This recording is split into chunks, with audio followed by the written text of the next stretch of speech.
Nice. So we're live on YouTube. Good evening. Good evening to everybody that is watching. Good evening, Afia.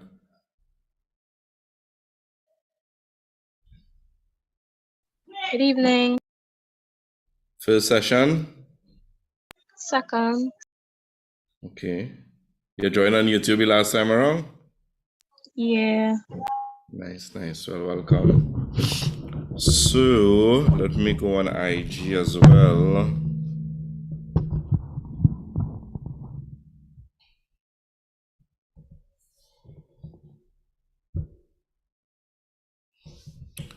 Nice. So we're live on IG, we're live on YouTube, and we're here on Zoom, of course. So for all the persons that are wondering, good evening, Nichelle.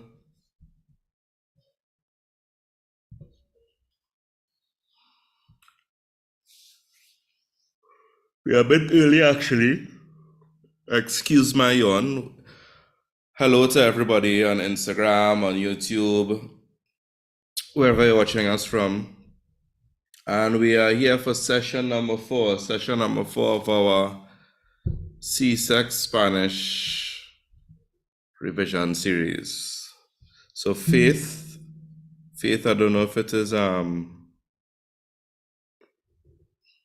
your first time joining us. Gemini Princess, everybody that is joining via Instagram, welcome. If you're a Form 5 student, if you're doing Csec Spanish, you can feel free to join us on Zoom or on YouTube, and we will be doing some revision this evening. If you're not in Form 5, by all means, you could spread the word if you know anybody that is doing it as well, yeah? So we are a little bit early. We have just about 1 minute before the hour of 7 when we call it to start. And yeah.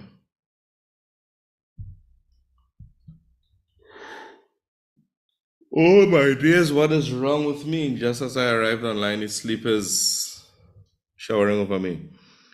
Gemini Princess 22 and JT King. Where y'all joining us from? On Instagram, I'm seeing y'all joining us, but what country you joining us from? I like to meet my different peeps from around the Caribbean. So, give me some feedback now. Faith Luna, that name is very familiar. I can't remember where from though. So yeah.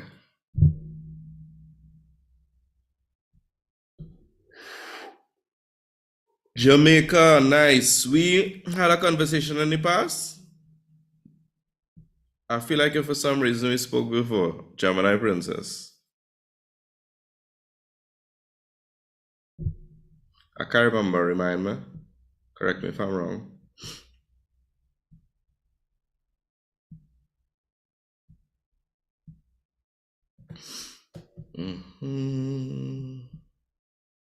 No lo creo. Ah, hablas español, muy bien. Nice. Did you do C-Sex Spanish already? Are you an adult? Are you a young adult? Are you a child? Child meaning less than 18 years old.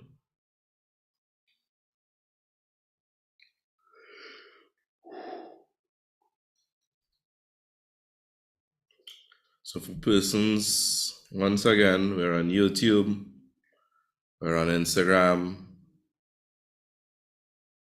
Nice. We're on Zoom. You could, if you want to interact directly with me, you could come on the classroom on Zoom. And as we go into this specific lesson, of course, you could ask your questions there. Nice, everybody. Yeah. We will start at 5 past the hour, just to allow persons the time to join. Yeah. And once again, if it is you're looking at me right now, you're watching this live, you may not be a student that is doing C-Sex Spanish this year, but you can go on YouTube if you're not there already. Search for C-Sex Spanish, you'll see quintessential language learning. And you could share this video with somebody that you know that may be doing Spanish. You could share it in your statuses, etc., that sort of stuff. Yeah. Afia, are you joining us from Trinidad, correct? Correct. Which part of Trinidad? South Trinidad, Palo All Seco right. side. Palo Seco way. Big up Palo Seco in the house. Never been there. I think I went there like once in primary school though. But yeah, I know Santa Flora, Palo Seco, all them areas is more or less the same area. Well, or within the same vicinity. Same set of villages. What school you attend? If you don't mind sharing that, you can type it in the chat. So that Palo Seco Secondary. nice. And where did you hear about this this study session? On Discord. Okay, nice. I'm seeing Livy 868 on Instagram. I think I know who this person is. Whether or not, NOTH. Whether or not, welcome, hi. Hope all is fine. Looking, yes. Livia, what's up? Hope all is well with you and the family. Miss Harriet, how are you? Good evening. Good evening, sir. I'm fine. From Jonathan, what is Jonathan Grant? Somebody Grant High Yes, School? sir. Jonathan Grant. Jonathan Grant High School in Jamaica. Welcome back. Glad to have you. I will invite somebody, Who's that? like a girl in my class. We invite her. Like Shane Richard? No, she don't join it. Okay. What time is it in Jamaica? About 6:03? Yes, 6:03. Nice. I kind of try and put it for this hour because I know, well, I can't make a statement like this because I don't know for sure. But I know we may have some Seventh-day Adventists in the mix as well, so I kind of try and have an hour that will accommodate everybody. I think the Sabbath may be done by now, if I'm not mistaken. Je suis No. la reina. It's not? No. You're a Seventh-day Adventist? No, my brother. Okay, But I'm not in a going to say I couple. wouldn't tell nobody that you're breaking the Sabbath. Don't mind me on the World Wide Webs. Everybody that is joining on Instagram, buenas tardes, buenas noches. Good evening to you all. If it's your first time, we have some free Spanish classes for all the children that are doing Csec Spanish this year. So if you are a Csec Spanish student, come on to YouTube and join. You could join us on Zoom as well. If you are not, you can spread the word. Yeah? These are free revision classes that we have over here. And of course, because Spanish is a skill building type subject, it's not something you could just cram and run into an exam, but you have to get certain skills, etc. down. And it takes time to build these skills. That's why for the past 3 years, we have been doing this earlier than when most persons may have some of these type of classes, yeah? So, come on board, guys. Come on board. Chloe, Leo Clement, buenas tardes a todos. Hope all is well with you all.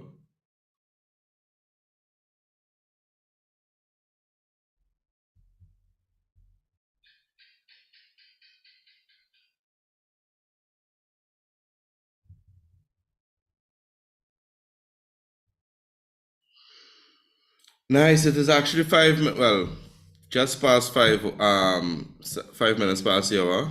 So vamos a comenzar. Let's begin. And today we're moving on to a new topic. Today the topic is sport and recreation.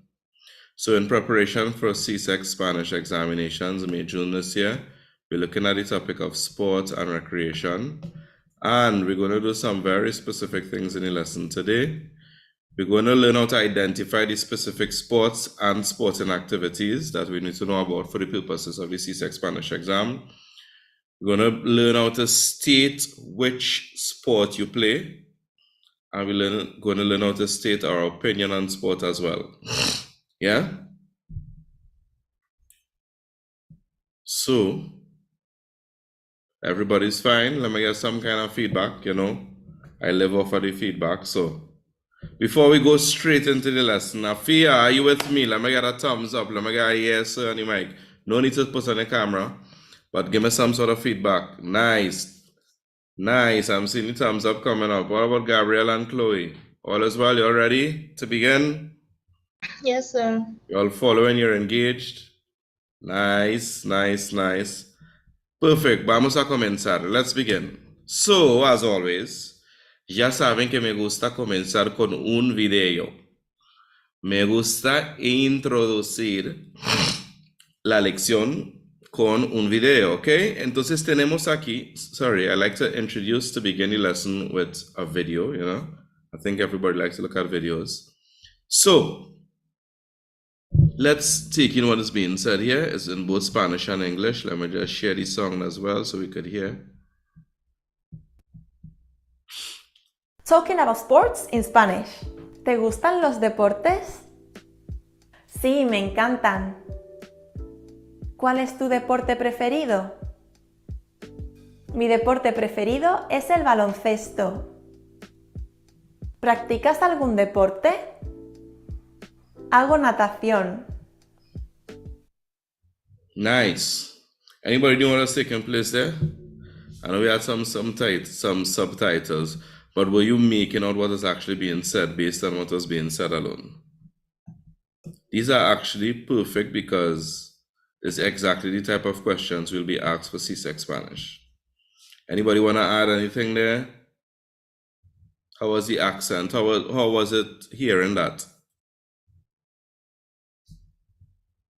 Let's hear from Leo. Leo, ¿qué te parece? Was it easy to understand what you were saying, or is it that the subtitles would have helped a lot? Taekwondo, Riddler Razor. Pienso que yo conozco a esta persona. I think I know who's this person messaging on Instagram, Mr. Riddler Razor.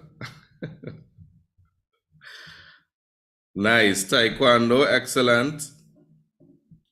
Right, so the subtitles are there to help us, right? But these questions that are being asked, ¿cuál es tu deporte preferido? ¿Practicas algún deporte? What is your favorite sport? Do you practice a specific sport?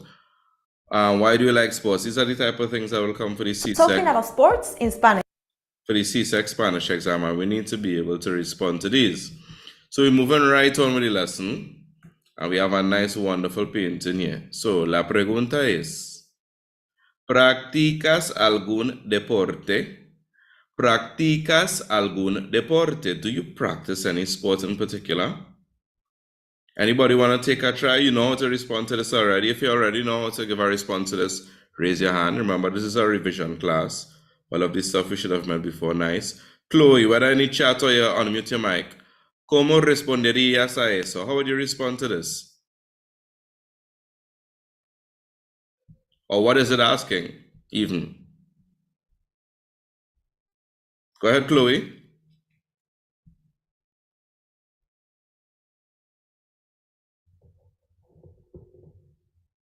Chloe, you might give in some trouble. Okay, I'm seeing in the chat here. Do you practice any sports? So let's say we could answer this question, or this question, and in the process of answering this question, we're gonna identify some of the main sports. I like that answer. Yo practico el fútbol. Yo practico el fútbol. I love that response. So we're gonna learn something, Afia, based on that response you typed in the chat, right? Angeli, my helper, feel free. If anybody's messaging anything in the anybody's messaging anything in the YouTube chat, you could feel free to send it on over here, and I could respond as well. With the share screen option, you know, I may not be able to see every single thing. Nice. So good evening for the persons that join us. I'm seeing somebody join from JGHS, which I'm guessing is Jonathan Grant High School in Jamaica, correct? See or no? Miss Piet? Piet or Pert? Okay, she just got logged off. So we continue with the lesson. ¿Practicas algún deporte? Do you practice any sports? You practice any specific sport? Yo no practico todos deportes. Okay, I don't practice all. Nice response there. But let's look at this. What sport is this? Diríamos, yo juego al fútbol. So somebody asks us, ¿practicas algún deporte? Do you practice any sport? You may respond, sí. Yo juego al fútbol. Yo juego al fútbol. I play football, and we have the very famous face of Leo. Your namesake, Lionel Messi. Nice. Or what about this? ¿Practicas algún deporte? ¿Practicas algún deporte? Do you practice a sport? La respuesta o otra respuesta es sí, yo juego al tenis. Yo juego al tenis. I play tennis. Yo juego al tenis. Otra respuesta que podemos tener, another response we may have, aquí tenemos un deporte muy famoso, muy popular en el Caribe. You have a sport here that is very popular in the Caribbean. Podemos responder, we can respond to this by saying, sí, yo juego al cricket. Yo juego al cricket. I play cricket. Nice. Going over. Pero aquí tenemos otro deporte. We have a different sport on this slide now, yeah? Yo practico la natación. Yo practico la natación. I practice swimming. La natación is the sport swimming. Yo practico la natación. I practice swimming. Nice. Otro deporte, aquí tenemos un boxeadora muy famosa, a very famous boxer from Trinidad and Tobago. God rest her soul, she has died. Giselle Salandi. Right? ¿Practicas algún deporte? Do you practice any sport? You may like boxing, like I do. So we respond, sí, practico el boxeo. El boxeo, boxing. That's how we say boxing, el boxeo. Nice, yo practico el boxeo.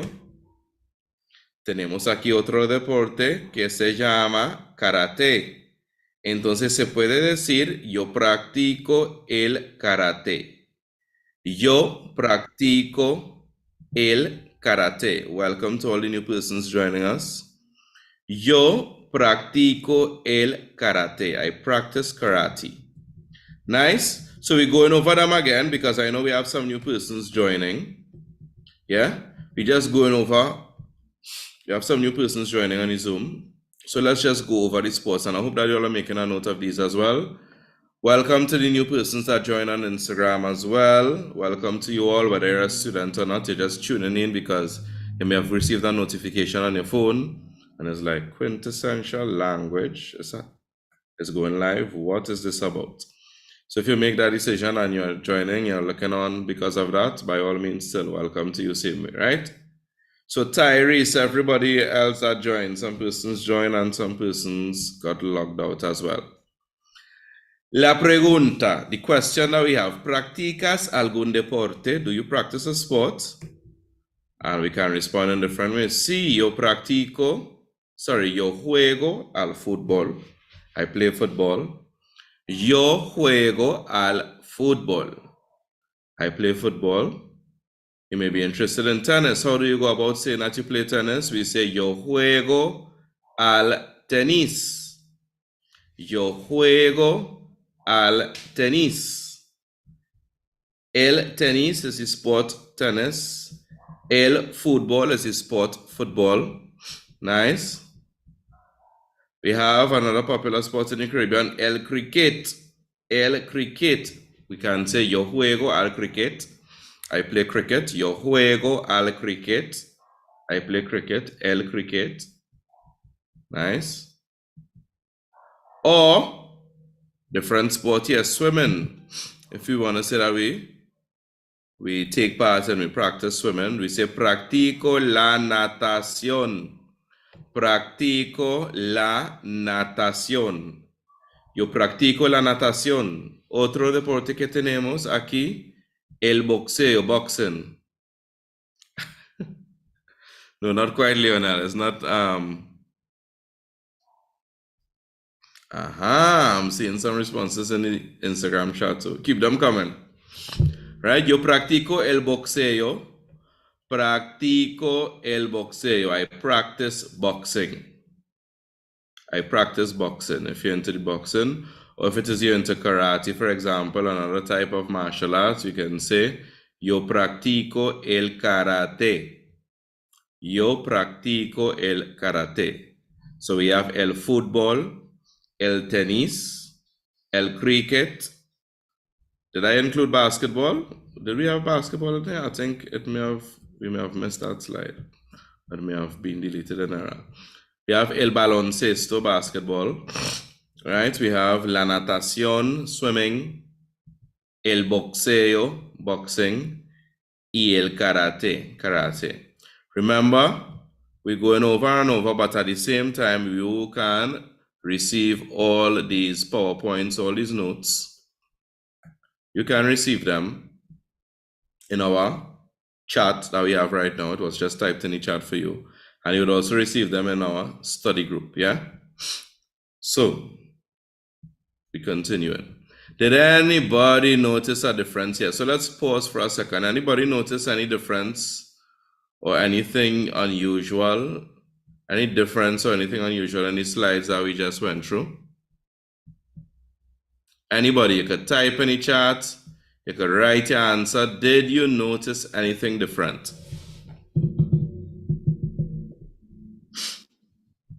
Just not think. We have Gabrielle, we have Chloe, we have Fia, we have a couple persons.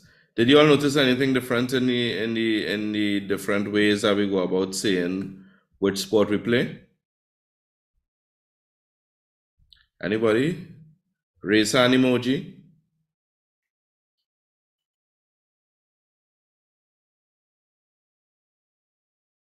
All right. So there was a difference there, and buenas noches, Zachariah. A little bit again, I call it Zaire. There was a difference, right? What was the difference that you may have noticed? We noticed that the verb jugar, juego al fútbol, juego al tenis, juego al baloncesto, etc. Generally, the verb jugar is used with sports that involve a ball. Yeah? So that's why we saw. That's why my face camera is blocking the words. Any better now?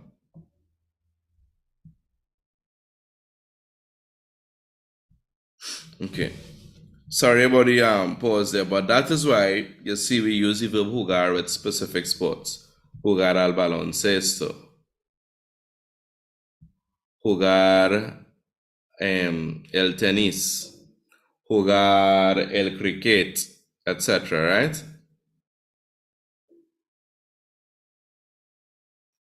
I got your message, Chloe, no problem at all, right? So that's why we use the verb jugar for those very specific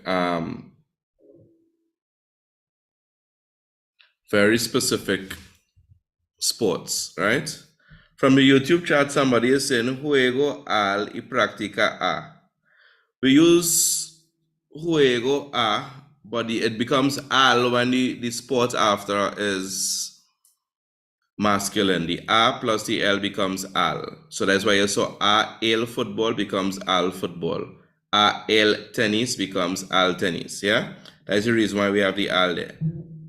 Nice? On the other hand, we use practicar generally when we're talking about sports that don't involve a ball. I apologize, that's a typo.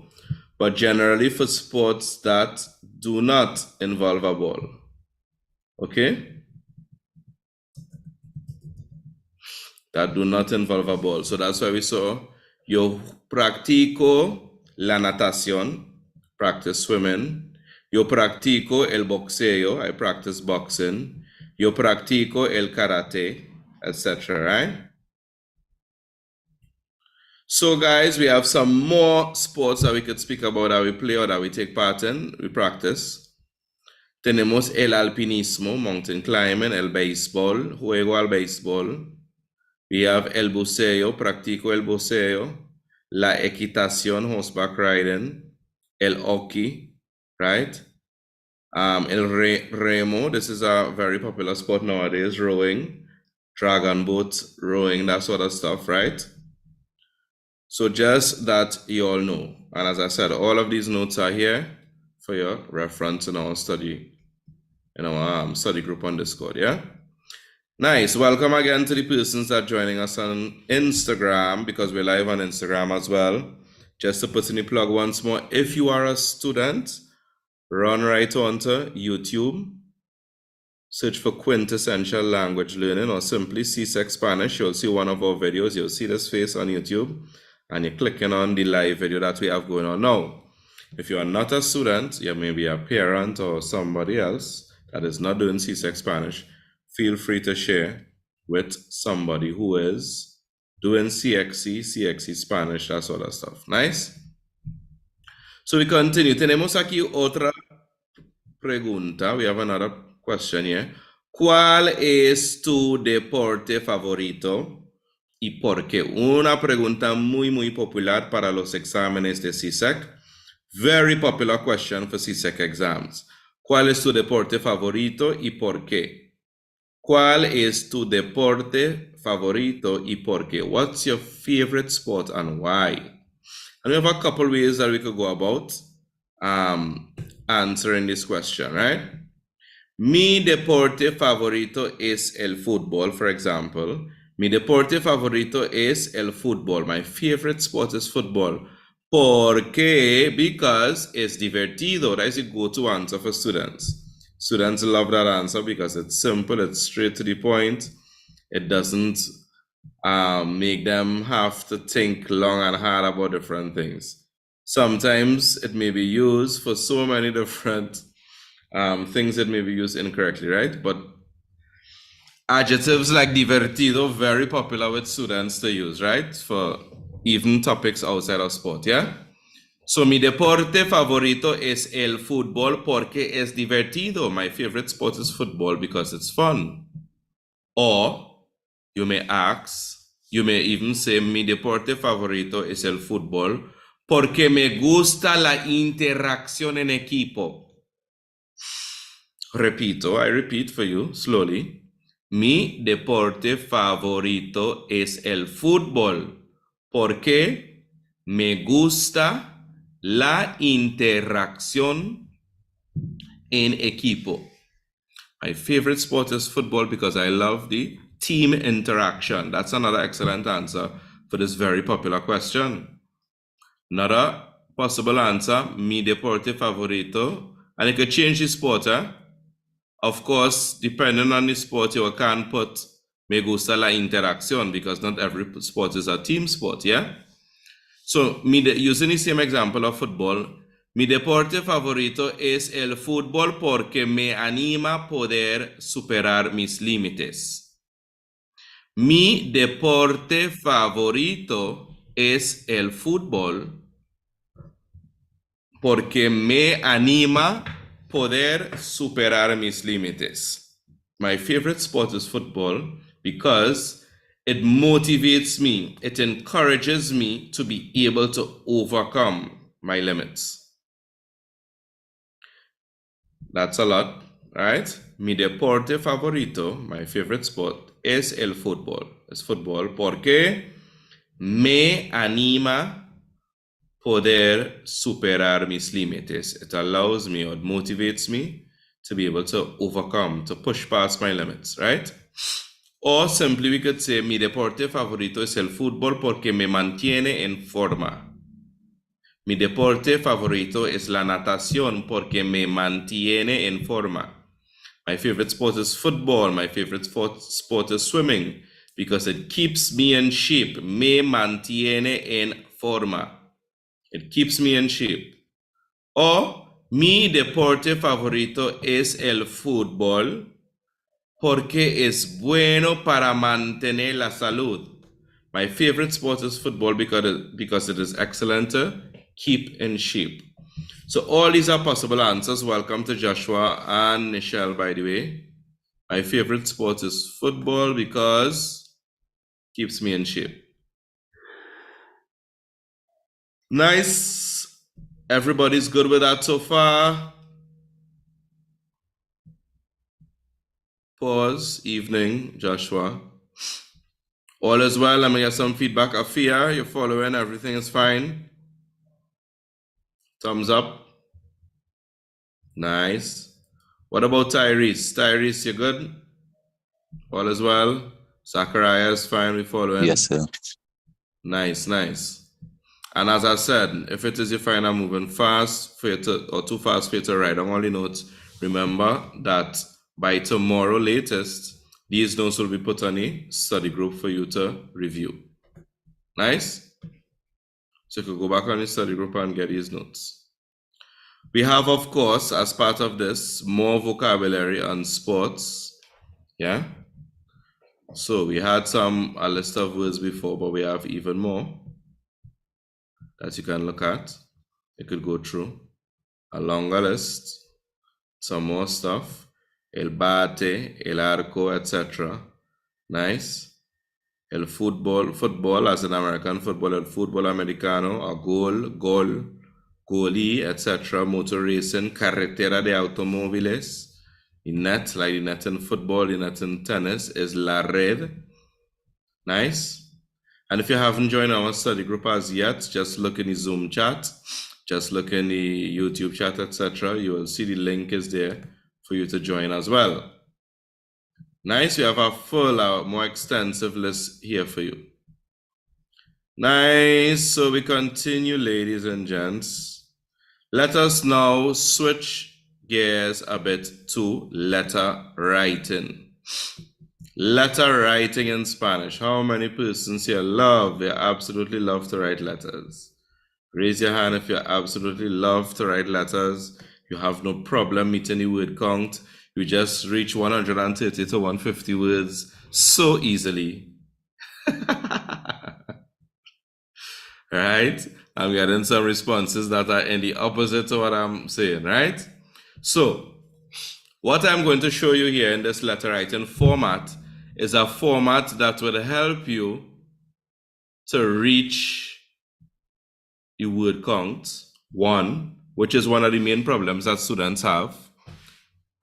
And two, well, in reaching the word count, you would have to do something else, which is elaborating.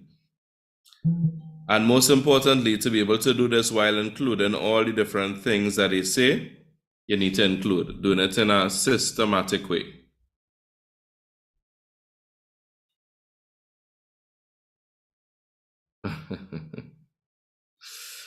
Okay, somebody asked, before we go into the letter writing format, somebody asked on YouTube as well, how to say running or track. In order to say that, we say el atletismo. Generally, the whole track and field is summed up under this word, right? Track and field. El atletismo, or athletics, basically, right? El atletismo. Right? That's how we say track and field in Spanish. Nice. So we're looking at the letter writing format now. Yeah, I think most persons struggle with contextual dialogue more. Have no fear, we'll be looking at that as well. Not this week, but next week, that is carded for, right? So the format for letter writing so that we meet our word count and that sort of stuff. Somebody said, escribir cartas no es mi deporte favorito, right? Deporte favorito, right? The favorito comes after nai. And if it is you are part of our study group on Discord, you definitely will be receiving some help on that, on how to, and some practice on that next week with the placement of the adjectives, etc. So the letter writing format that we have here, and of course, for the purposes of Csec Spanish, you'd only be writing informal letters. That is a letter to somebody that you know well, a friend, an aunt, a classmate, that sort of stuff, right? Only informal letter writing is what we do at Csec, and there's a whole different format for formal letter writing in Spanish. But we are focusing on the informal letter writing, which is what we do at Csec level. So, top right-hand corner of your page, you write the address, followed by a comma, followed by the date. Now, this might seem too simple. Some students might say, let me write out my whole address. Light pole 46, Chin Chin Road, off Southern Main Road, Kunupia Village, Shogunas. And they say, well, if I write out a long thing like that, right, I might get more marks. I might meet the word count. Nothing could be further from the truth, right? Simple format to write here to start off your letter, which is the address simply. Yeah, you wouldn't get away. They see right through that, right? Write your address simply by the city you're writing from. So if you're in Guyana, Georgetown, Linden, Essequibo, followed by a comma. In Trinidad and Tobago, St. Augustine, San Juan, Arima, Barataria, followed by a comma. No need to write the street, not the house number, the street, etc. If you're in Barbados, St. Michael, Bridgetown, etc., in Jamaica, Montego Bay, wherever you're writing from, the city alone is all that is needed, right? Followed by a comma, followed by the date in numeral form. Don't think you can write out the numbers in word form and it will add to your word count. It will not. So you write it out in numeral form. 14 de octubre de 2019. Today is 4 de febrero de 2023. Nice? So you're writing the date in numeral form, people. Nice? So that is on the top right-hand corner. Next line, left-hand corner, left by the margin is querido, whoever the friend name is. Querido amigo, querida amiga, querido Carlos, querida Anabela, right? So querido and then an O, and look at the spelling, right? Querido we use for masculine persons. The person you're writing the letter to is a male. And querida when it's a female, right? So querido, querida, etc. Nice? Very important because the organization of the letter, the formatting of the letter are places where we receive marks. First paragraph of our letter, and yes, your letter is supposed to be in paragraphs, just like you would do with compositions. The first letter of your paragraph, of your letter, is an introductory paragraph. Querido, querida is there, correct. The first paragraph is an introductory paragraph, and in this paragraph you do specific things. You will give opening remarks. You would ask about the person's health, the well-being. Hola, ¿cómo estás? Hace mucho tiempo que no hablamos. Hace mucho tiempo que no hemos hablado. It's been a while since we haven't spoken. It's been a while since we didn't speak. That sort of stuff. ¿Cómo está la familia? How is your family? Ojalá que todo esté bien. I hope to God that everything is fine. Opening remarks. Inquire about the person's health and well-being. And the last sentence of your letter should be where you state your purpose for writing your letter. And we will see the different ways we could go about doing this. Nice? But the last sentence of your introductory paragraph, let that be where you state the purpose for writing your letter, right? Then we go into paragraph 2 and paragraph 3, which are the body paragraphs of your letter. So paragraphs 2 and 3 is where you give details on the letter based on what they say to write about. They will tell you need to include X, Y, Z, A, B, C, etc. That is what's included in these paragraphs. And what I like to say to my students is usually 4 things you need to include, or 4 points. Points 1 and 2, you write about those in the first body paragraph, which is paragraph 2 in the entire letter. Points 3 and 4, you write in the second body paragraph, or paragraph 3 of the entire letter. So you have introduction, body paragraph, which you're including points 1 and 2 of the things to write. The next body paragraph, which is points 3 and 4 of the things to write. And then your final paragraph, paragraph 4, in which you conclude, you give closing remarks, you bid farewell to the person, this sort of thing. And you end off with a despedida, you end off with a farewell, un abrazo, Pedro, sinceramente, etc. Nice? Everybody's following so far, nice? All is well so far. Let me see how YouTube looking. Just glimpse across. Okay. All right, nice. We're following so far. So let's see some more examples then. Some things in the chat. Un abrazo means a hug, Leonel. Un abrazo means a hug. Yeah? It's not something that is common to put in letters in English. And this points out a very key aspect between the two languages, English and Spanish, the cultural difference, right? That public display of affection is something that is very common in Latin American and Hispanic countries. Besos y abrazos, yes, excellent.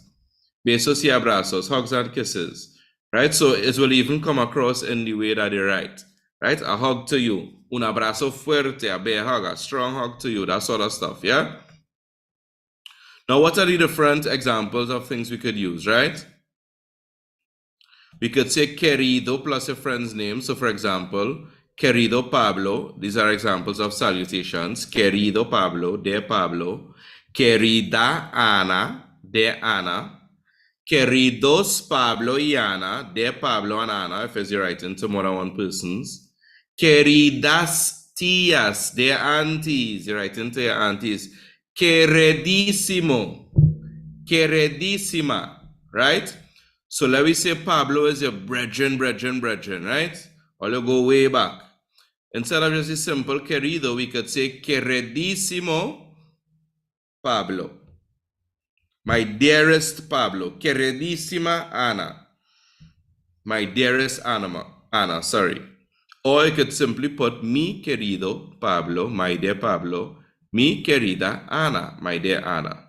We following? So all these are variations. We understand, yeah? We following all these are variations of the same thing that we could use. Big up to the new persons that are joining us on Instagram, by the way. Let me just put in a short plug. TMNS_ Ademoriba Janik.James. All the persons that are joining. Welcome. Nice. So, that is how we go about starting the letter giving salutations. Next thing in our introductory paragraph, what type of words, phrases could we use to ask about a person's well-being? So let's pause a second before I give us those phrases. I'm seeing a question coming. Excuse me. Yes, go right ahead. So for the introduction part, right? Mm-hmm. So the second to last line, so I see a little mistake, I think. No. Yeah. in this same introduction here, it's very okay. You put hope everything's fine. Or it's supposed to be I hope that everything is fine. Yes, that's what it's supposed to mean. Thank you for pointing out that. I hope everything is fine, right? I hope everything is fine. That yours should not be there, right? Thank you for pointing that out. There's actually a PDF, so I can't change it right now. Pick up yourself, Janik, right? I can't change it right now, but we will change it definitely, right? Thanks for pointing that out.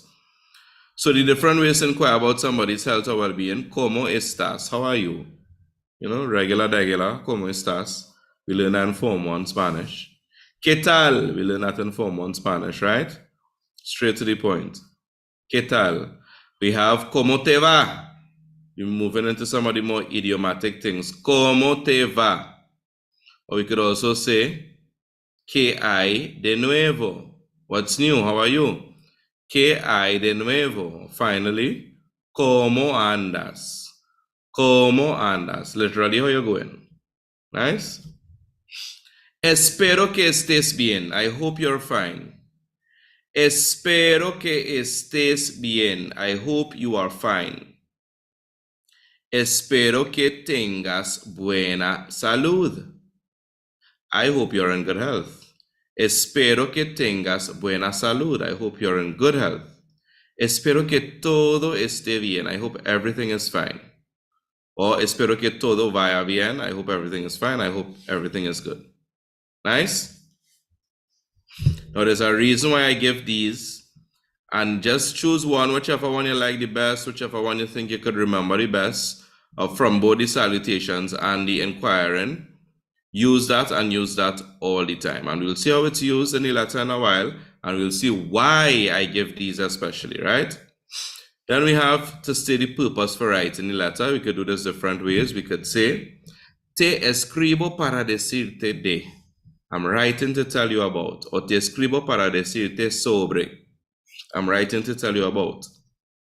We could also say, escribo para contarte de, or escribo para contarte sobre. I'm writing to tell you about such and such. Nice? So these first two that we see in here are what you call explicit ways of stating the purpose of writing the letter. Outrightly, you beat around the bush, you give a hint, you're stating it explicitly, outrightly. I am writing for this reason. That is one way of stating the purpose of writing a letter, which should be the final sentence of your introductory paragraph. That is one way. A second way that we could go about doing this is what? A second way we could go about doing this is implicitly. And when we say implicitly, we mean it is implied. You're not coming and tell them right off the bat, but you're telling them, hey, you wouldn't believe what happened. Automatically, it cues the person to want to know what happened, which you're going to explain later in the letter. Yeah?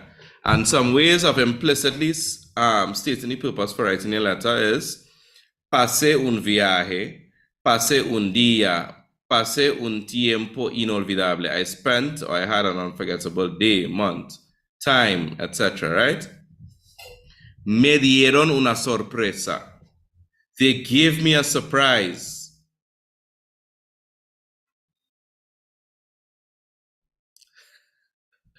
I'm seeing a message and a question on YouTube as well.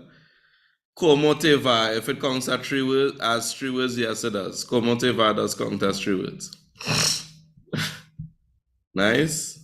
And que tal is 2 words. It counts as 2 words, yes. So go figure. You could choose, if it's easier to remember, the longer versions, yeah? Que hay de nuevo. More words to add to your word count, right? Espero que tengas buena salud, that sort of stuff, right? So back to stating the purpose of writing a letter, these are some phrases we could use to do it. We can do it explicitly, outrightly. Te escribo para decirte, not leaving anything up for question. I'm writing to tell you about XYZ thing. You're writing about a storm, for example. Te escribo para decirte de una tormenta. I'm writing to tell you about a storm, una tormenta. Or you could do it implicitly. Pasé una experiencia horrible. Or tuve una experiencia horrible. I had a horrible experience. You don't know what the horrible experience is, because this is an implicit way of stating the reason for writing. So as you go through the letter, you will explain exactly what that thing is. So just pause again to answer a question for the Cape students. For my students who are doing Cape Spanish, are watching only on Instagram, are watching only on YouTube, on Zoom. Yes, we'll be doing something for Cape, but closer to March, April. So what you need to do is to stay following us, stay subscribed, etc. on all social media channels, so that when that information is out, you'll be able to get it firsthand. Yes, Rising Lioness, I think as well. Yeah. Message me if there's anything, DM, and yeah, you can't let them. Yes, also very important for the persons that are doing Cape. I need to mention this. You are correct, by the way. Persons who are doing Cape, that you are correct, was for the Instagram. Persons who are doing Cape, what we did was that we made some changes to the Discord study group. So a lot of persons have been asking about, sir, you're not doing anything for the Cape Spanish students.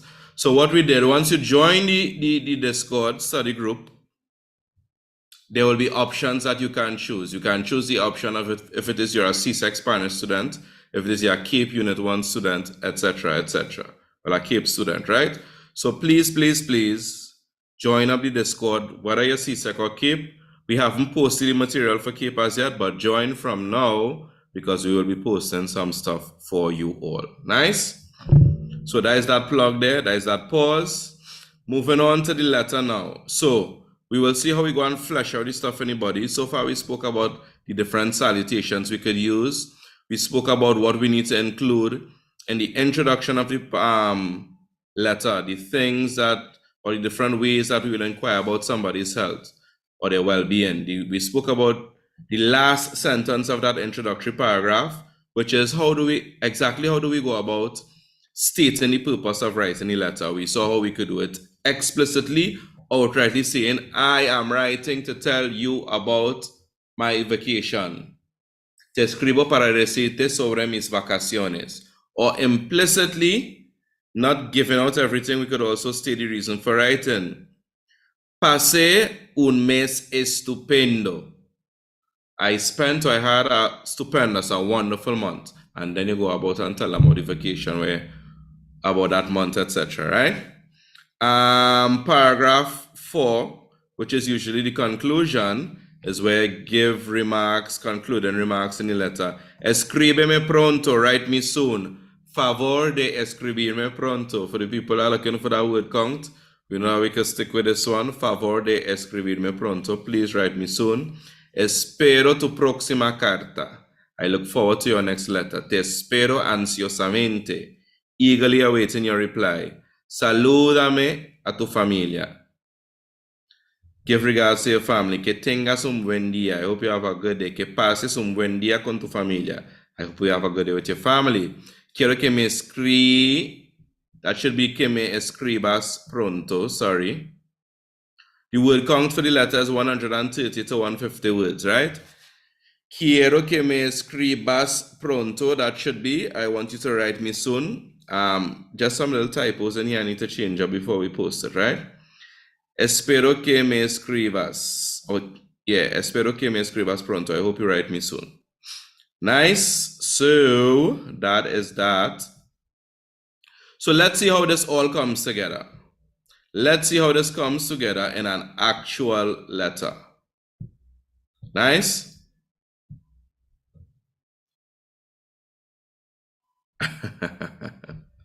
No, it's not that if you had an exciting day, don't let you tell half the story. They're letting you, as I say, I say this to my Form 6 students, especially all the time. The higher up we get in writing and academic writing and writing for the purposes of school, etc., one of the things we learn is the meaning of the word succinct. S-U-C-C-I-N-C-T, succinct. Succinct means to be able to explain yourself in the least amount of words as possible, but in such a way that it covers the entire idea. Right? So I remember giving them the example. There was a student doing he was doing what is the SBA at Cape? He was doing that, and he had written that I'm going to speak about the mix of different religions to form a new religion in Cuba. And I was like, that could be summed up in 2 words: religious syncretism. There's an actual word that encompasses that whole idea of the mixing of more than one religions to form a new religion. There's one word that sums up that entire thought. Syncretism. Religious syncretism is the phrase. Yeah? So this is what we're learning to do. We're learning how to be economical with our use of words, but in such a way that we don't limit the things that we're saying. You're explaining yourself properly, but you're using the exact word, the specific word, to be able to explain yourself. Understood? So it's not that CXC trying to cramp your style. Yes. That's what it's about, yeah? That's why we always have word counts at these levels, because somebody could go on and on and on. So let's look at this letter from January 2020 exams, which says, I'm not sure if this January 2020, I had to verify that, right? Nice. But the letter says, a storm has just passed through your island. Write the letter you sent to your friend in Costa Rica, telling him or her about the storm, and be sure to include point 1, details about the storm, point 2, preparations you made for the storm, point 3, how the storm affected your family and neighborhood, and point 4, how you plan to prepare for future storms. So 4 points, as I said, and remember we said, introductory paragraph where you state the reason for writing, you're writing to tell them about a storm that passed through your island. Usually we get the reason for writing in the little preamble, that little piece that they talk about the letter, what to write in the letter. Before they give the bullet points, we usually get the reason for writing there. Yes, just confirming it is January 2020, by the way. Nice. So details about the storm and preparations you made, you're writing about on the first body paragraph, which is paragraph 2. Paragraph 3, you're going to write about how the storm affect your family and your neighborhood and how you plan to prepare. So let's see how we do that. Arrima, 22 de julio de 2020. Arrima, 22nd of July 2020. Querido Carlos, hace un rato que no hablamos. It's been a while we haven't spoken, bro. Hace un rato que no hablamos. It's been a while that we have not spoken. Ojalá que todo vaya bien contigo y tu familia en Costa Rica. I hope that everything is fine with you and with your family in Costa Rica. Tuve la peor experiencia de mi vida. I had the worst experience of my life. So this is a short introduction, but it ticks all the boxes of the things we need to include. Introductory greetings, etc., salutations. It's been a while that we haven't spoken, inquiring about the person's well-being. Ojalá que todo vaya bien contigo y tu familia en Costa Rica. I hope everything is fine with you and your family in Costa Rica. Then you say, tuve la peor experiencia de mi vida. I had the worst experience in my life. So this is an implicit way of stating the reason for writing. You didn't say specifically what was the worst experience, but this statement cues us to know, all right, he's going to talk about some horrible experience that he had, that he encountered. If it were the best experience, a positive thing, a birthday party, you won a race, you won a medal in a race, you won a scholarship, you got picked to do something, it was a positive thing, we simply say, we change that to tuve la mejor experiencia de mi vida. Look in the chat.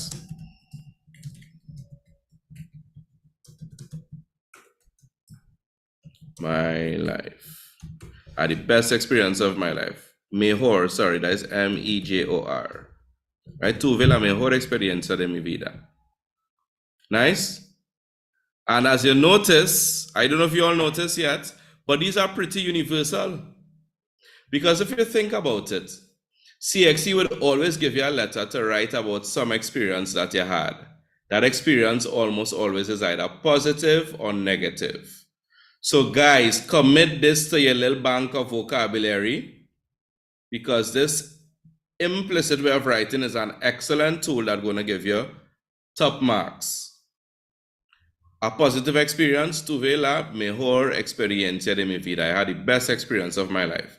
A negative experience like a storm, you got in trouble or something, tuve la peor experiencia de mi vida. Nice? So that's our introduction. But there's certain deliberate things done here as well that will automatically put us in the rank of getting highest marks possible. Angeli, if it is you can, if it is you go in the Csec Spanish syllabus, there's a specimen paper for Portuguese. The paper 2 specimen paper for Portuguese has a sample letter writing. They show you how they allocate the marks for the letter writing. If it is, you could pull up that on your device in the meantime, please. I want to show it at the end of the letter. If you get any problems, fine, and just message me in the chat and I will guide some more, right? So the point I was making is this. Yes, the mark scheme. The point I was making is this. CXC looks for very, very, very specific things in order to give students the highest mark possible. The letter is out of 30 marks, and there are specific things we can do, we can include to get 30 out of 30, or to stay within that band of excellent, outstanding letter.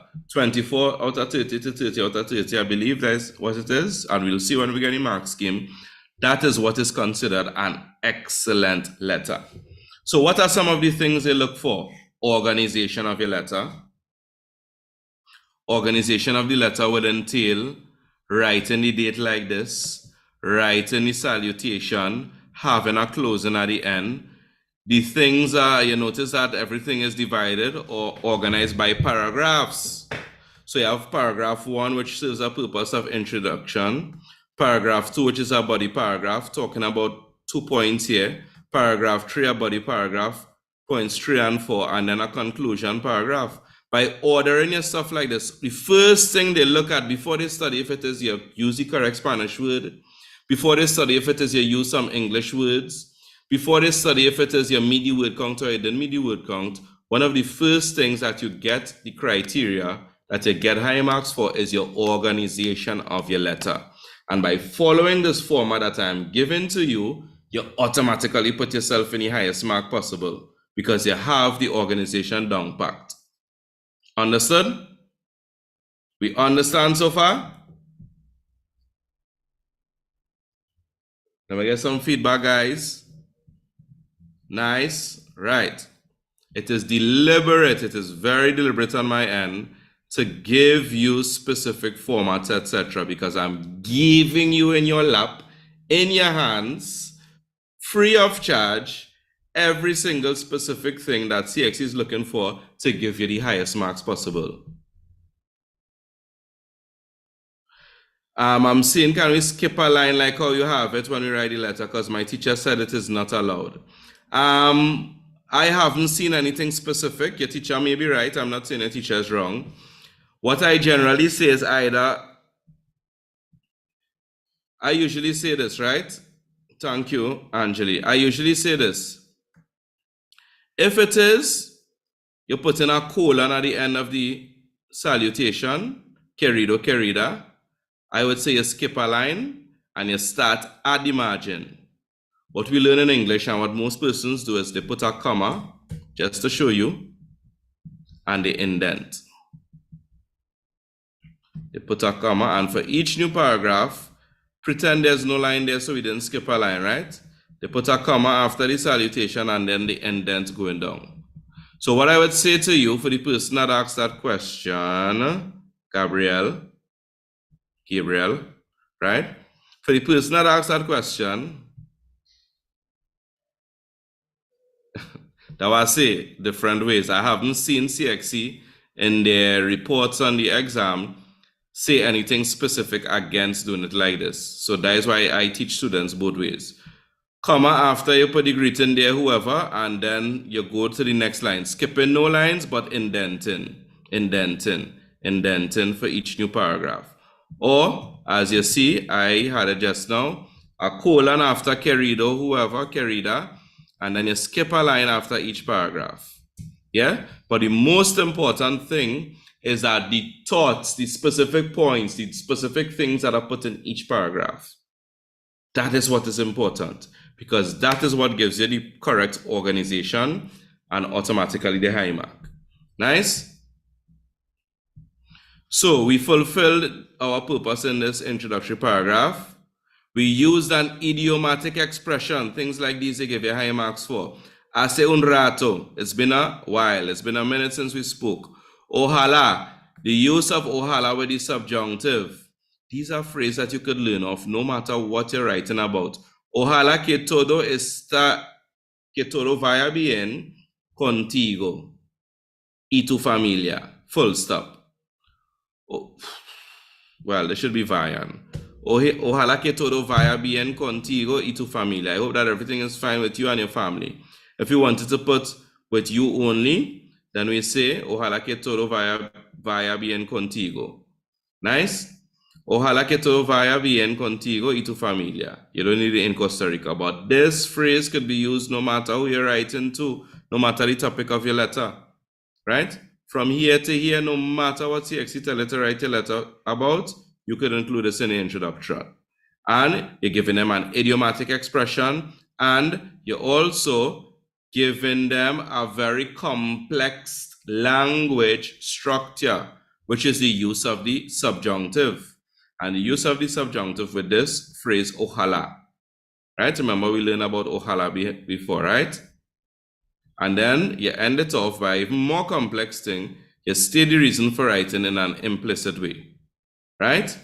So then we go to the first body paragraph. How do we include points 1 and 2? Points 1 and 2 speaks about details about the storm and preparations they made. Recientemente, recently, hubo una tormenta que pasó por mi país. There was a storm that passed through my country. Mi familia y yo oímos de la tormenta por las noticias. So what are we doing? Details about the storm and preparations made. Mi familia y yo, my family and I, oímos. You could have used escuchamos instead of oímos. We heard about the storm por las noticias, via the news, e hicimos preparativos para su llegada. And we made preparations for its arrival. Llegada means arrival. So we're going to talk about the preparations now, that kind of cue. So details about the storm. You heard about it on the news. It passed through our country. That's the details you give so far, right? How we prepare, compramos comida en latas. We bought food in tins. We bought canned food, velas, candles, y guardamos las ventanas con madera. And we protected the windows with wood. Después de la tormenta, after the storm, muchas personas perdieron sus techos. Many persons lost their roofs, their ceiling roof, right? Había inundaciones y cientos de personas murieron. There was floods and hundreds of people died, right? That kind of went into the other thing, right? Went into point 3. So we're going to talk about more about how this storm affected family and neighborhood and how we plan to prepare, right? No podía dar crédito a las orejas. Another universal phrase. I couldn't give credit to my ears. In other words, I couldn't believe it. I couldn't believe what I heard. This is a universal phrase we could use, no matter. You're trying to show some kind of surprise, right? Somebody threw a surprise party for you. No podía dar crédito a las orejas. I couldn't cuando recibí las noticias.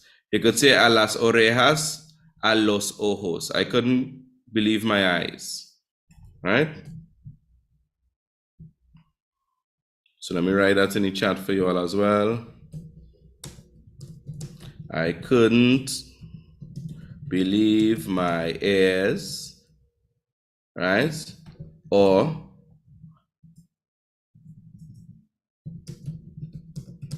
I couldn't believe my eyes, right? A phrase to show shock, that could be used for anything once you're trying to show shock or surprise. No podía dar crédito a las orejas cuando recibí. I couldn't believe my ears when I received the news de que alguien murió en nuestro barrio. I couldn't believe my ears when I received the news that someone died in our neighborhood. Se ahogó en la inundación. The person drowned in the flood. Ahogarse. Ahogarse. Right? Sorry, to drown, not to flood, to drown. Ahogarse means to drown, right? The person drowned in the flood. Mi padre estaba de luto. Estar de luto means to be mourning.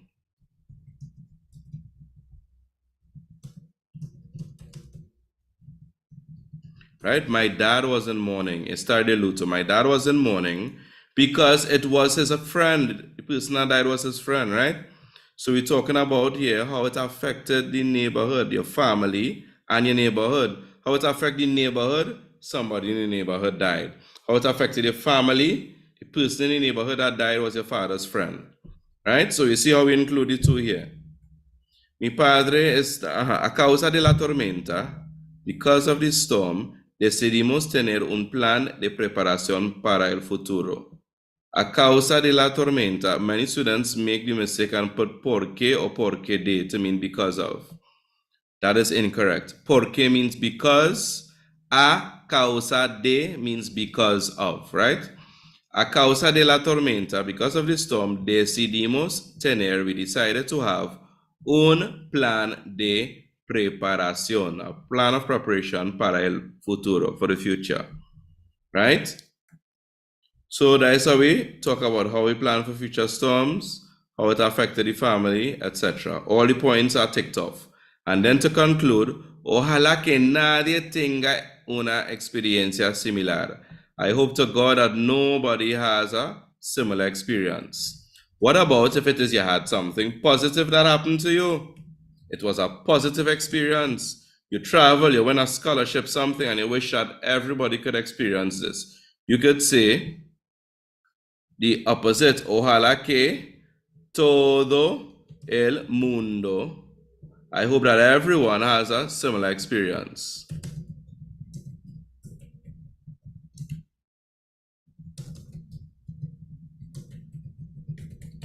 Nice? And then you ask them, ¿qué piensas de esta experiencia? What do you think about that situation? Escríbeme pronto para decirme.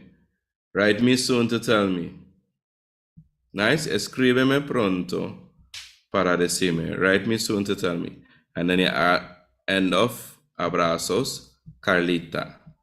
Nice? So this is an example of how you could use specifically high-level vocabulary, grammar, phrases that can be learned off. That can be learned off and that can be used no matter the letter you're writing. So just answer Zachariah in the chat. How do you say because of? A causa de. A causa de. Nice? So, we saw some of them. Hace un rato que no hablamos. It's been a while we haven't spoken. They could write this no matter what the topic of your letter is. Ojalá que todo vaya bien contigo. I hope everything is fine with you. Tuve la peor experiencia de mi vida. Tuve la mejor experiencia de mi vida. I had the best or worst experience of my life. No podía dar crédito a las orejas. No podía dar crédito a los oídos. I couldn't believe my eyes. I couldn't believe my ears. Okay? Ojalá que nadie tenga una experiencia similar. I hope nobody has a similar experience. Ojalá que todo el mundo tenga una experiencia similar. I hope everybody has a similar experience. Right? Positive, negative. Escríbeme pronto. Nice? So just to show you all what I was speaking about regarding the what do you call it, man? Regarding the oh gosh, what do you call this thing? Regarding the mark scheme, yes. So this is what I was talking about with the mark scheme. So this is the mark scheme, which is taken from a Csec, Csec Spanish, Csec Modern Languages syllabus. Modern languages is Spanish, French, and Portuguese. Yeah? So as we were saying before, an excellent grade is one that is 24 out of 30 to 30 out of 30. And look at the criteria they use. Excellent. Ideas are well organized, as I said to you all. One of the first things they look for is organization.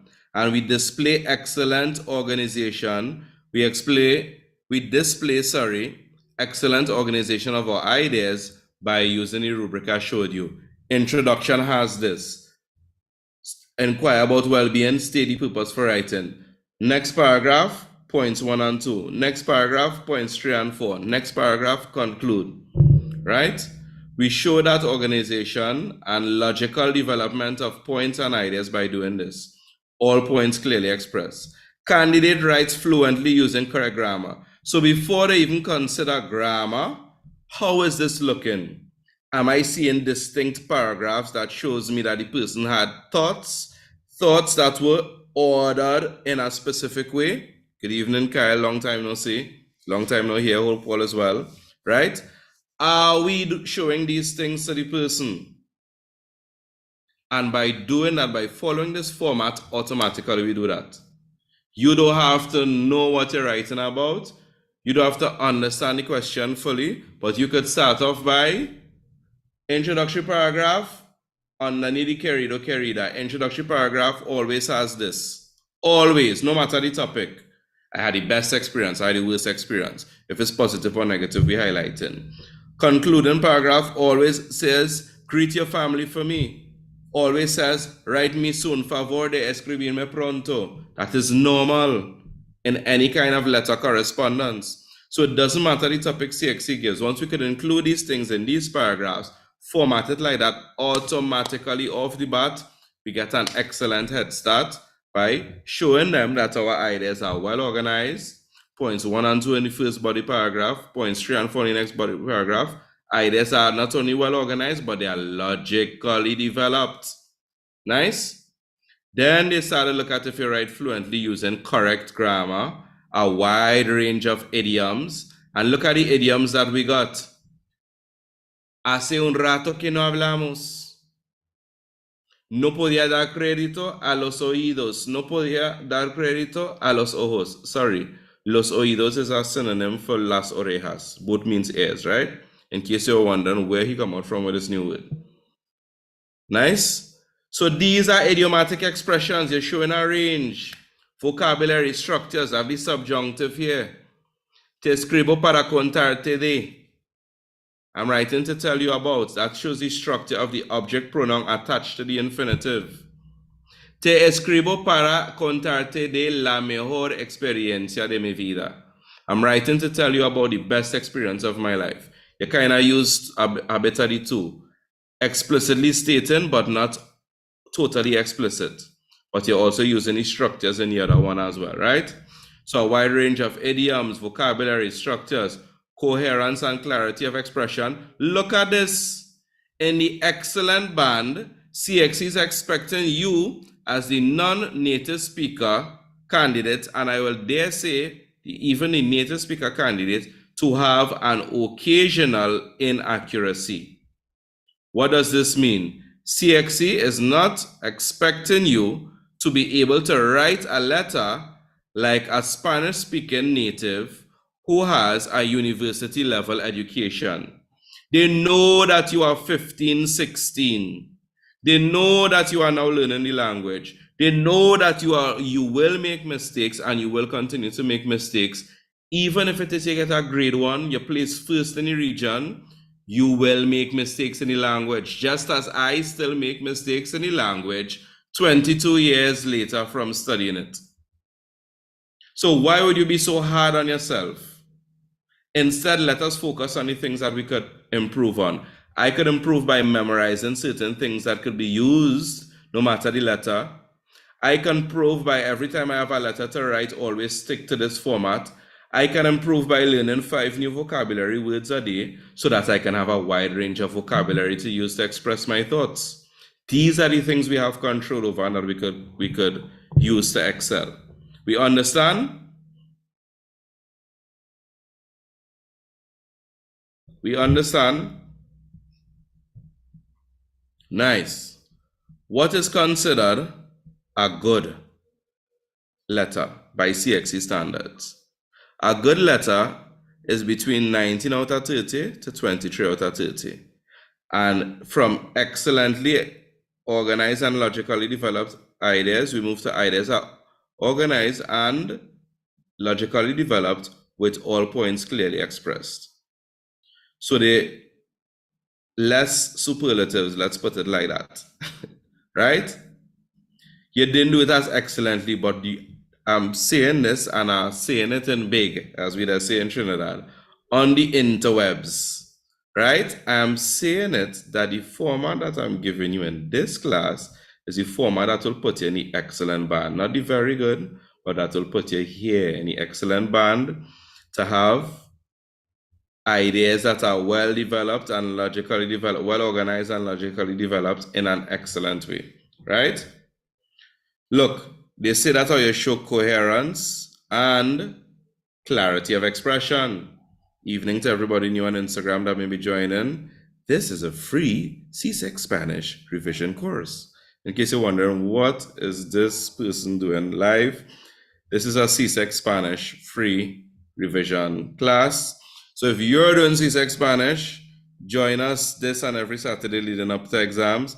If you know somebody that's doing Spanish, join us, send the information to them so that they could join us rather. If you don't know anybody that's doing Csec Spanish, share it still.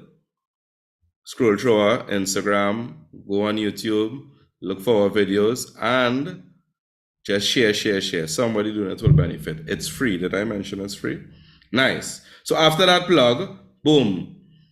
Uses generally correct grammar, but maybe somewhat less proficient in range of vocabulary and structures.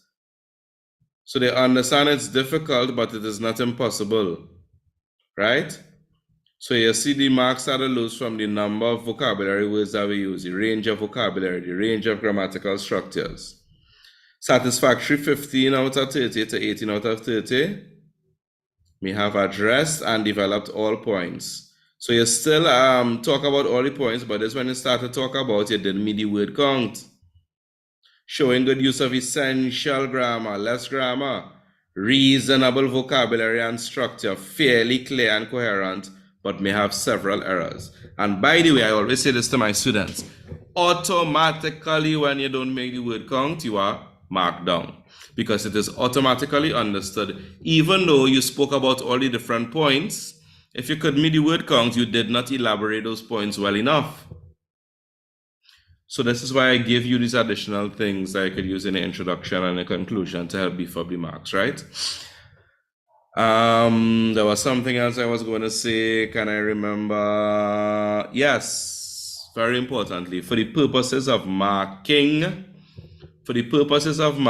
students are not penalized. Although the word count is 130 to 150 words, students are not penalized. If it is, you write between 120 words for your letter in Csec Spanish, straight up until 170 words. So they have an allowance for 10 words less than the word count and up to 20 words more than the word count, right?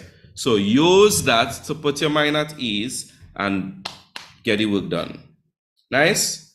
Moderate may not have addressed and developed all the points. General weakness in grammar, vocabulary, and structures. Coherence is lacking. Clarity of expression, but is comprehensible.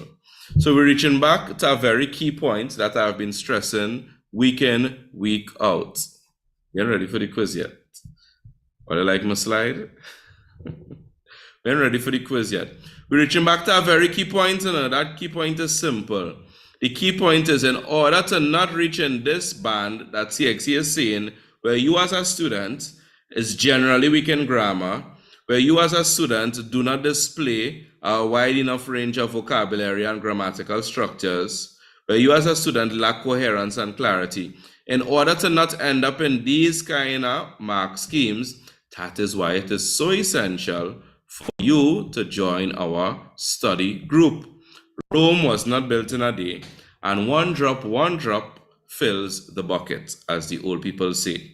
So instead of trying to give a mammoth effort, come April, instead you should be focusing on giving a consistent effort. And that is how, ladies and gentlemen, that is the simple but yet profound secret to getting that huge grade 1 in Csec Spanish. Do we understand? ¿Comprendemos? Do we understand? It is not a magic trick. There's a Chloe or Sir. I read that as Sir. Nice. So that is that, ladies and gentlemen. Where do we go from here? It is now 8:22. I say 1 hour, but I always give you all more than an hour of my time. Trust me, I could finish within the hour, but I find it necessary to explain. But you know what time it is?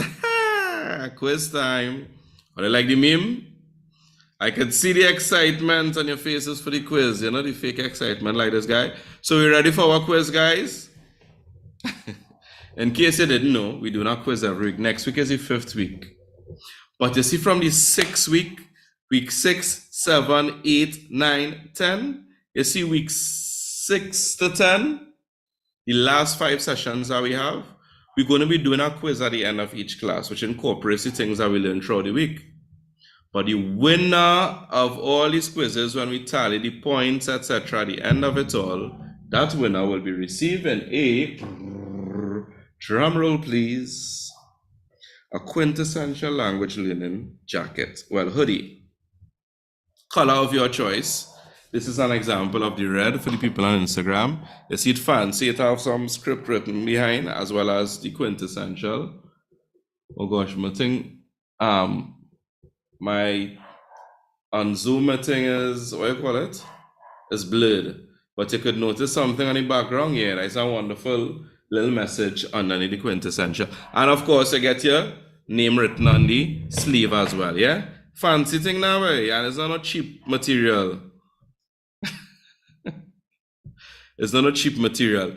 If it is you're joining me from Jamaica or one of those countries, please, por favor, no te what? What not to do? No te desesperes, right? Don't lose hope, guys. We will be giving you all something special as well, right? So don't stress over that either. We will work out something, right? I have my contacts in Jamaica, so nice. So I'm going to stop sharing my screen now. And we go into the quizzes. We're going to do a little quiz. You're all going to join. You could go on quizzes and join via the code. In the chat, the link is posted as well. In our Zoom chat, the link is posted. I imagine it will be posted on the YouTube as well. That's UCHUBE, YouTube. JK. Nice. So we have it on YouTube as well posted. Nice.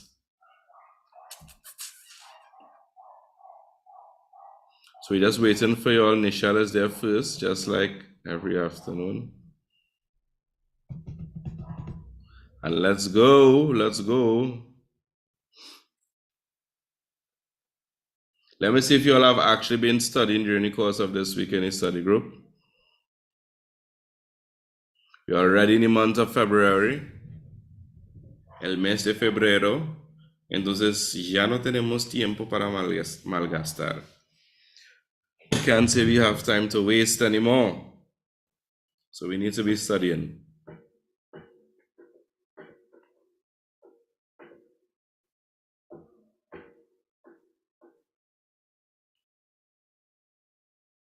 Everybody else are afraid?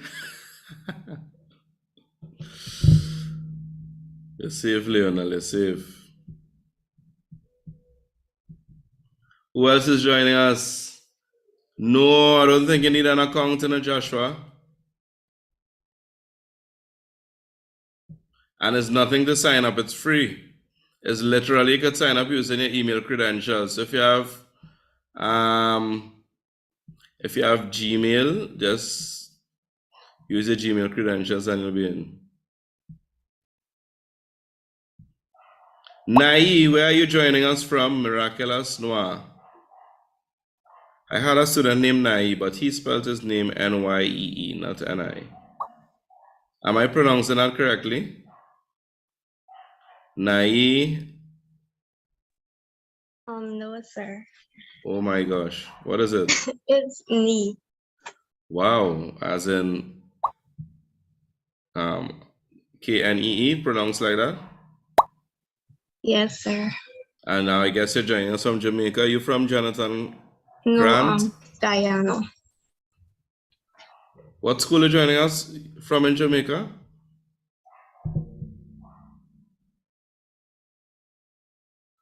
No, sir, Guyana. Oh, Guyana, my God. Yeah. My God, what school in Guyana? Big up Guyana. This is the first week that we have Guyana in the household, yeah? Un fuerte aplauso para nuestros amigos guyaneses. Round of applause for you. And some nice friends from Guyana, you know. Renee and Lavina. Not Kyle, oh gosh, my gosh. Kyle is from Jamaica.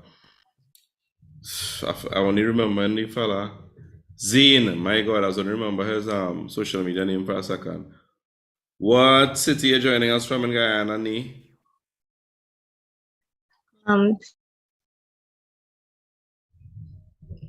She get locked out? Yikes.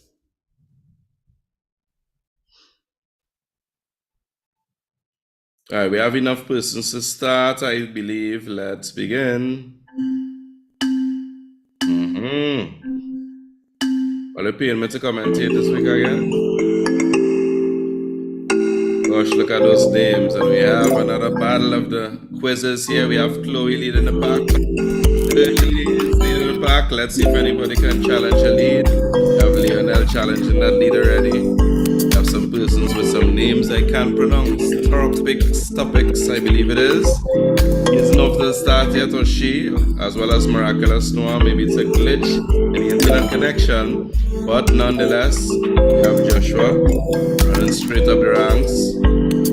Been bumped off a bit by Lionel and Chloe once again. But Joshua's right behind him and tied in second position is Joshua and Chloe, with Michelle trailing right behind. My God, I can be a commentator. All right, Lionel in the lead, or is it Joshua, or is it Michelle, or is it Chloe? Mr. Springer, good evening to you. All the persons are joining on Instagram. Who else do we have? We have Chloe's in the lead once again. With Joshua tied in second place with Lionel, who will overtake. Miraculous ones there. Joshua has a winning streak. Can he overtake Chloe? Just trailing by 200 points, and he does. But Chloe's right back, right up under him. And Lionel is a far third. Lionel, going on, man. Bless up, bless up. Miraculous Noah is climbing the ranks once again, but Joshua isn't paying any mind to anybody. Joshua, can you maintain that lead? Make me proud. As I say that Chloe celebration, boy, what is this? Make me proud, Joshua, make me proud. Chloe's right behind you.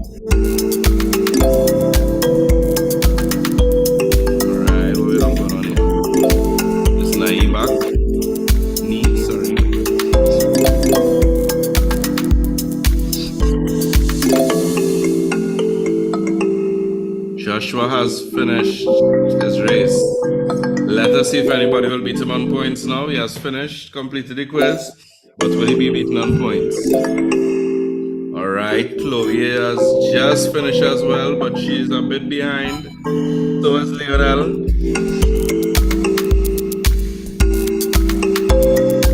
Topics is coming up. Can he maintain the lead, or she? I don't know if it's a he or she. Can he maintain the lead in front of Miraculous Noah? Let's see how this goes. Joshua, you come with a vengeance today, boy. Let's see if anybody will beat you on points. Alright, Joel is now joining.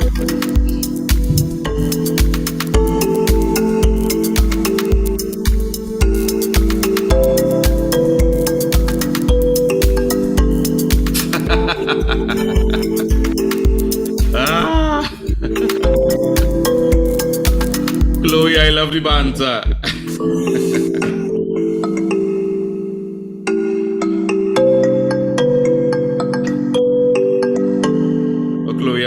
Joshua, right? Joshua, what going on? I have people toting feelings today, man. Almost done, guys. Wish I gonna study this week. All the posts this week and last week as well, eh? Yeah, Joel, I noticed. I saw when you joined, and I say like, you almost missed out. We almost to the end of class, but thanks for gracing us with your presence nonetheless. Get better for real, Chloe. Yikes, mentoring some comments here under the bell, boy. Nice. So also when the slides are posted, there'll be a practice link so that you can practice. You can do the quiz as many times as you like, yeah? Until you get everything right. Nice. So in third place we have Miraculous Noah, second place Chloe, and first place Joshua C. Pick up yourself, Joshua. You made me proud. Cool better than Sylvant. Mr. Man, don't overdo it, eh? You know, you just start to get heated. Just this week, Joshua was heated in my class with another one of his classmates. He's a competitive guy. Nice. So we're moving back now. We're moving back to the slides. Nice. Don't forget study materials, school facilities from this week. We looked at the reading comprehension, listening, grammar activities, etc. And of course, we resume next week as well. So ladies and gents, that brings us to the end of our class for this evening. It is now 8:33.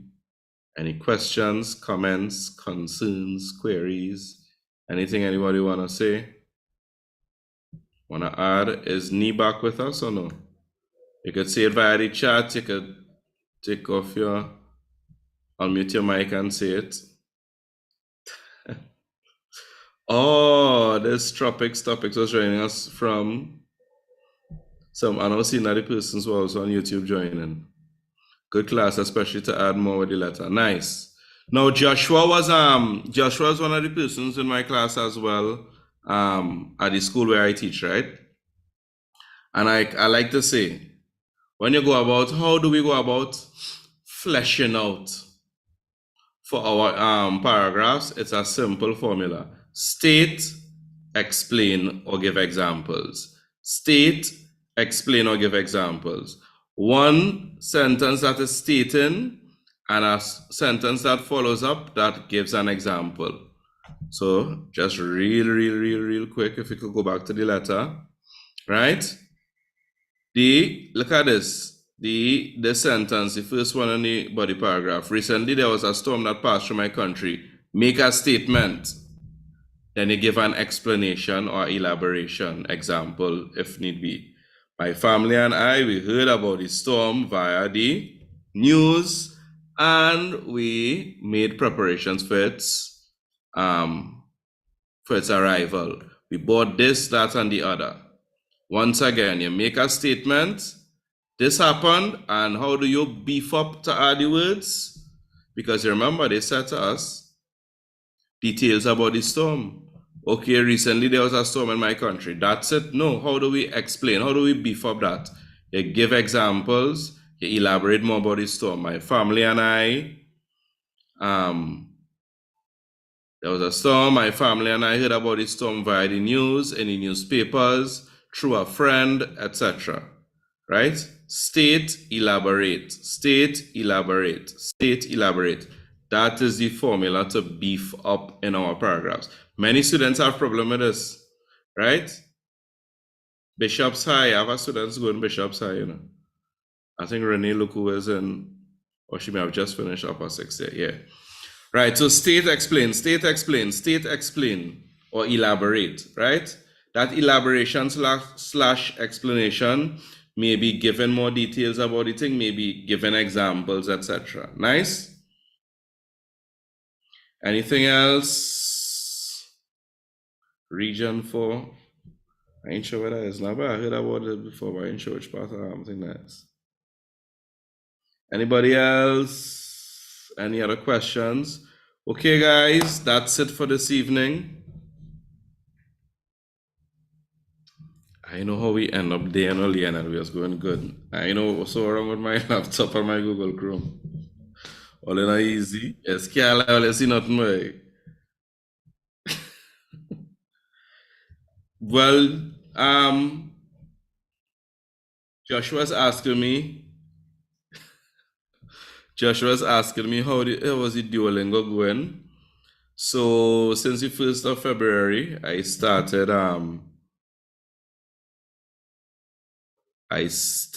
doing Duolingo.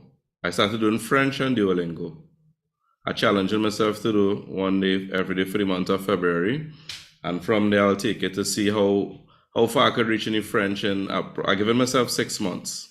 Yeah, so I have a natural knack for languages, so I've been going excellently. Over 90% of accuracy, etc. Even with words that I'm meeting for the first time, because you understand how the conjugation, etc. works, you kind of pick up real quickly. So there's always a comparison to the Spanish and the English in my mind. So I'm doing well, man. I have a streak going still, Joshua. Thanks for asking. Nice. So guys, by all means, you all could do the same. Use Duolingo to study as well, right? So that brings us to the end of our class for today. Adios, nos vemos. Nos hablamos. Nice. Ciao, guys. Take care.